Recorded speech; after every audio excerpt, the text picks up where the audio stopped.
हे दोस्तों, welcome to this channel. मैं हूं राहुल और आज के इस वीडियो में हम जानेंगे सॉफ्टवेयर इंजीनियरिंग के वाटरफॉल मॉडल के बारे में। तो ये एक सॉफ्टवेयर इंजीनियरिंग का सीरीज चल रहा है, तो अगर आपको सारे वीडियोस देखने हैं तो आई बटन को चेकआउट कर सकते हैं। तो चलिए देख लिया जाए।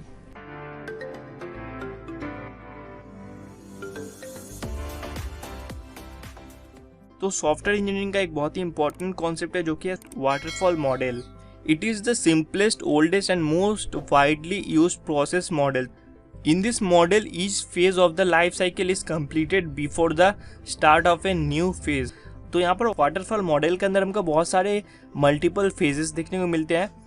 तो एक तरह से जब कोई एक फेज खत्म होकर दूसरा फेज स्टार्ट होने वाला होता है, तो जब तक पिछले फेज का लाइफ साइकिल खत्म नहीं होता है तब तक नेक्स्ट फेज को स्टार्ट नहीं किया जाता है।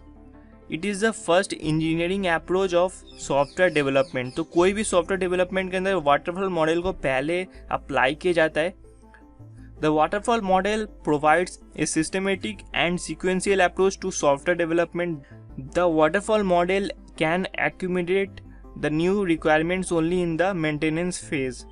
तो ये एक तरह से जो न्यू रिक्वायरमेंट्स होता है वो एक तरह से जब मेंटेनेंस फेज होता है तभी जाके इसको फुलफिल किया जाता है। तो वाटरफॉल मॉडल के अंदर जब कोई न्यू रिक्वायरमेंट आता है तो उसको एक तरह से जब मेंटेनेंस फेज होता चाहिए वाटरफॉल मॉडल का, तब जाके इसको इम्प्लीमेंट करना पड़ता है।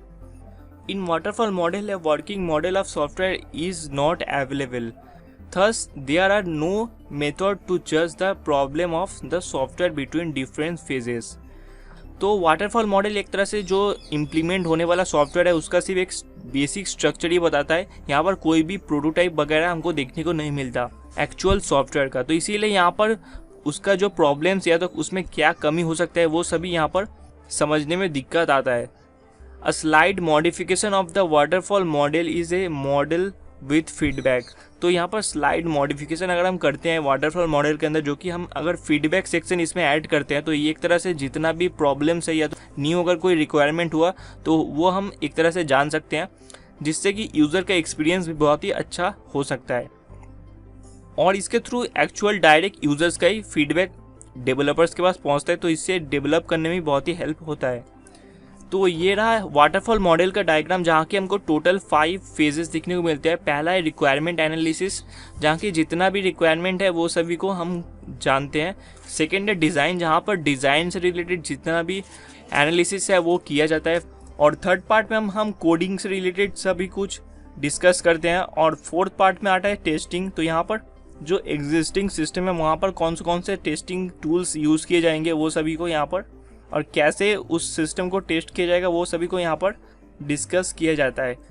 अब लास्ट फेज है मेंटेनेंस। अब मेंटेनेंस फेज में जो पहला रिक्वायरमेंट या तो कोई न्यू रिक्वायरमेंट है उन सभी को इम्प्लीमेंट किया जाता है। तो फिलहाल इस वाले मॉडल के अंदर एक ड्रॉबैक है जो कि है फीडबैक से रिलेटेड। तो यहाँ पर कोई भी फीडबैक सेक्शन हमको देखने को नहीं मिल, जिससे कि इस मॉडल का जो ड्रॉबैक यानी कि जो सॉफ्टवेयर का ड्रॉबैक्स वगैरह है, जो लिमिटेशंस है वो हमको जानने को नहीं मिलता। तो इसीलिए यहाँ पर इसका नेक्स्ट वर्जन में हमको एक फीडबैक सेक्शन मिलता है, जहाँ पर वाटरफॉल मॉडल का जब न्यू वर्जन इंट्रोड्यूस किया गया तो वहाँ पर एक फीडबैक वर्जन को भी ऐड किया गया, जिससे कि जो हर एक फेज के अंदर अगर कुछ कमी रहता है तो वहाँ पर वो फीडबैक के थ्रू हमारे पास पहुँचता है, यानी कि जो डेवलपर्स होते हैं उनके पास पहुँचता है। इससे वो अच्छे से इसको इम्प्लीमेंट कर पाते हैं और अल्टीमेटली जो सॉफ्टवेयर बन के निकलता है उसमें बहुत ही कम से कम प्रॉब्लम्स होता है। तो फिलहाल के इस वीडियो में इतना ही। हमने वाटरफॉल मॉडल के बारे में जाना। तो अगर आपको ये वीडियो पसंद आया हो, वीडियो को लाइक करना मत भूलें, चैनल को सब्सक्राइब कर लीजिए जैसे और भी इंटरेस्टिंग वीडियोस देखने के लिए। थैंक यू दोस्तों वीडियो को देखने के लिए। हम फिर मिलेंगे अपने अगले वीडियो में।